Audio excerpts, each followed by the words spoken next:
Okay, today we're going to talk about the production effects that come from the rumen development process of a calf.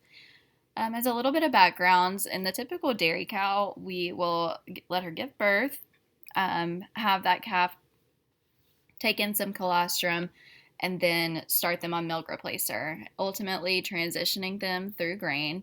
And then once that rumen is developed, we will put them on the typical diet for cattle. So to go through a little bit of what we've already learned in this class. At birth, the esophageal groove is going to be present, which is effectively going to block the foregut of the calf. And that's going to bypass that milk directly from the esophagus into the omasum and abomasum. In these places, the hindgut is more equipped to, at this time, handle the digestion and absorption of the proteins in the milk. And so the calf is also going to be first exposed to bacteria at this time when they first start ingesting milk. And as the esophageal groove kind of dissipates, some of this bacteria is going to drop into the rumen and reticulum area. And this will start to kind of kick off our process of colonizing the foregut with bacteria. But that's really going to take off as we start to introduce grain. Okay, so I first want to draw your attention to the figure that I've posted. So as you can see here, milk only is not doing much at all to build up this rumen. Milk and hay also does not make a huge difference in rumen development. What we really see making this big difference is grain, the introduction of grain. And so in figure 3, you can see we have a lot of epithelial development, a lot of the papillae and different things that we know increase the surface area of our digestive tissue, which will make for a more efficiently digesting animal. So that's very important, and we strive to get to figure 3. So how do we get there? So as I said, that bacteria is already going to kind of be introduced to that rumen a little bit. And then we're going to introduce some grains. And the bacteria is really going to love the grains. They're going to attack the sugars, the carbohydrates, things like that. And through that process, we're going to get a lot of volatile fatty acids. And these are going to lower the pH of the rumen, which actually will help the bacteria proliferate. So the things that they are producing through these reactions are going to kind of make a better house for them. This bacterial fermentation, it's going to result in a couple of energy sources, actually. Some of these can be absorbed through the walls of the gut.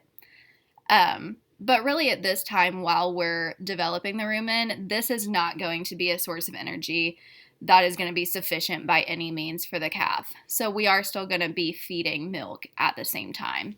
In fact, that's entirely necessary to keep the calf alive and growing. Because like I said, right here, we're really focusing on the development of the rumen.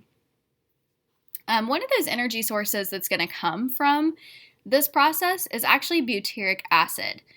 And so the structure of this compound does not allow for it to pass through the walls of the gut, the wall of the rumen. And so it's going to remain in the rumen, and it's really going to help build up that wall, the epithelial layer of the rumen, and the papillae, like I said, that we need to increase that surface area, give it all the good grooves and stuff that we want to see. So the butyric acid is really going to help us get from figure 1 to figure 3. And, you know, like anything, we've got to talk about the problems that's going to come with premature weaning and really its effects on production. And so if you looked at the last slide, you could easily think, oh, I want to get from figure 1 to figure 3 really quickly. Let me just feed all grain. Well, that's not, like I said, going to be really an effective means of weaning. And that's because, you know, the calf is really unique in that they are not born with the digestive tract that they're going to end up using. So we've got to build that up, and we've got to build it up over time. So because we don't just go from figure 1 to figure 3 in a day, we do still have to feed milk to make sure that that calf is growing properly and not becoming emaciated, and make sure that we're not losing any gain. because that's really important to production.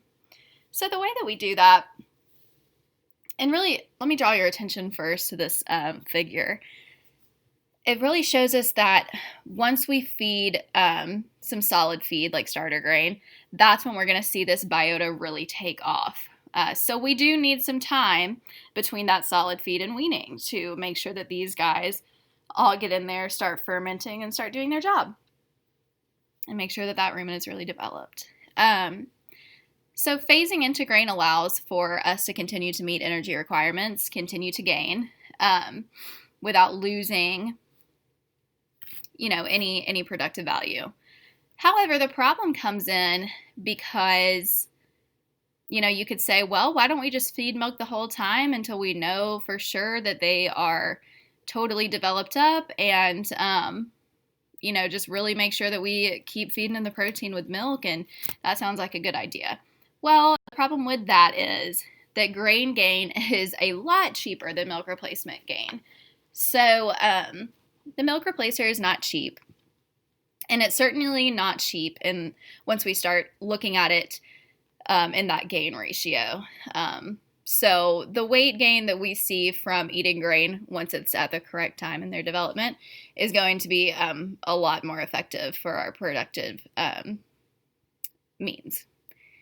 So we have to find the most efficient way to introduce grain as quickly as we can, but while maintaining gain, not losing any gain from, prematurely weaning, like we discussed in the last slide.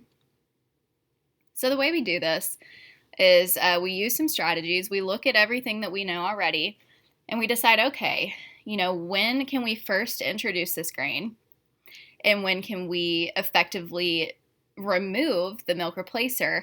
How can we fit those in the correct windows for introducing things to the bacteria in the rumen, and then finally trusting the rumen to do its own job without supplementation with milk replacer.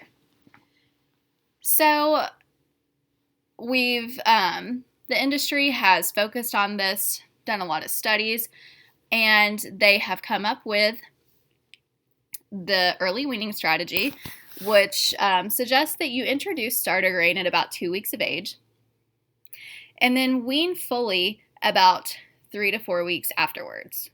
And so this timeline was really developed because it takes about 3 to 4 weeks to really set up that bacterial population, and that's the main thing that they're looking at. I think that timeline kind of synthesizes both bacterial colonization and also rumen development. So when we look at all of these things together, we're able to construct a strategy to feed our calves in a way that will build up their rumen to make them an efficient feeder, and also really cut our production costs while we're going through that process. And so doing this in the end really helps us just streamline our process of calf production and ensures a healthy, regularly gaining calf.